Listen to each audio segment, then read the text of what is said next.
Hello, I'm Charlotte Lynch, teacher of the deaf, and I'm going to talk a little bit about deaf awareness, just a quick introduction or a refresher with some strategies that you might be able to use to help your deaf student in the classroom.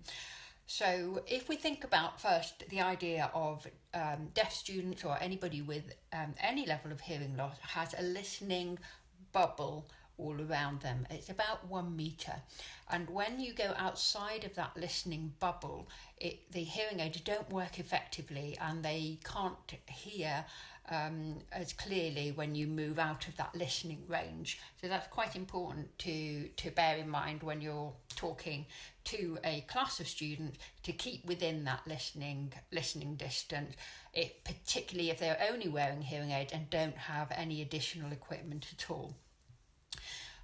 This listening bubble means that they can't eavesdrop, so they can't overhear conversations that are going on around them. They might hear a lot of noise, they might pick out a few words, but it's very difficult for them to make any real sense of what they're hearing. Lip reading can help, but usually helps to fill in the gaps or the missing pieces of information.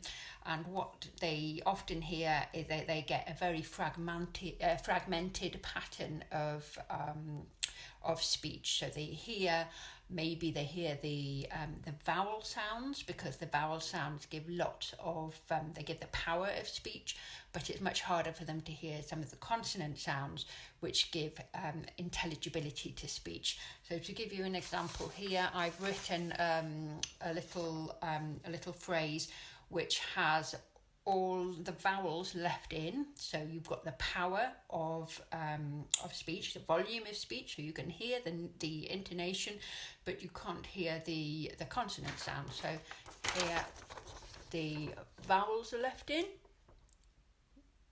but the consonants are all taken out, and it probably doesn't make much sense.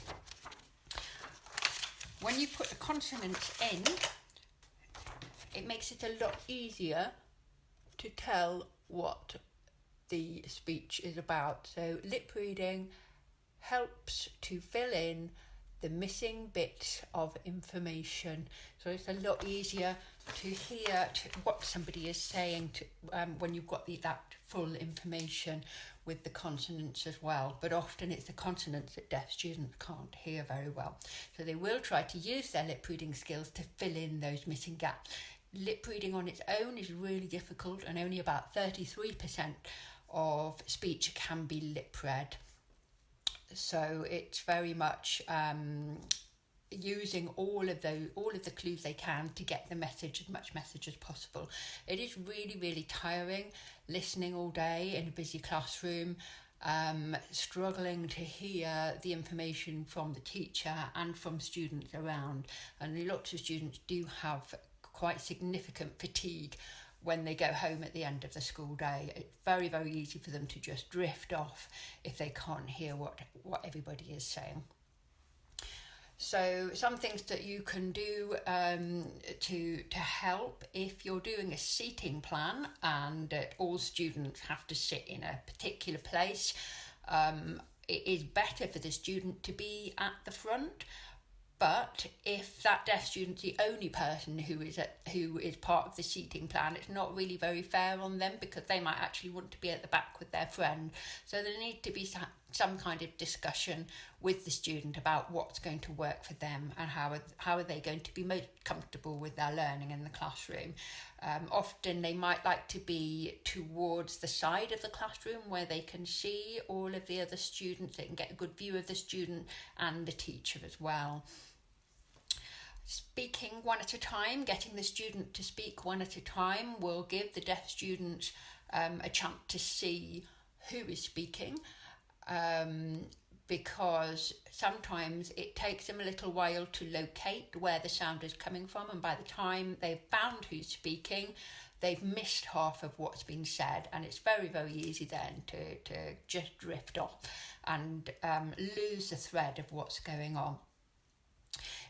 It is very difficult to hear other students, much more so than hearing the teacher. Teachers normally speak clearly, big voice, but other students can mumble, they can be quiet, they can be far away, and it can help to repeat the contributions of the other student so that the deaf student feels included and keeps on task and focused on what's going on as the lesson moves along.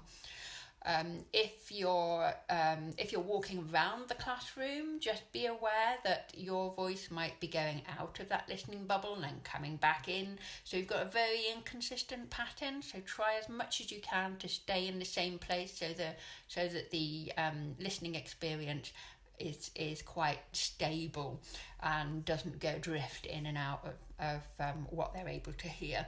If obviously facing the student as much as you can, and with your back to your back with the light facing, not with your back to the window, but with the light on your face.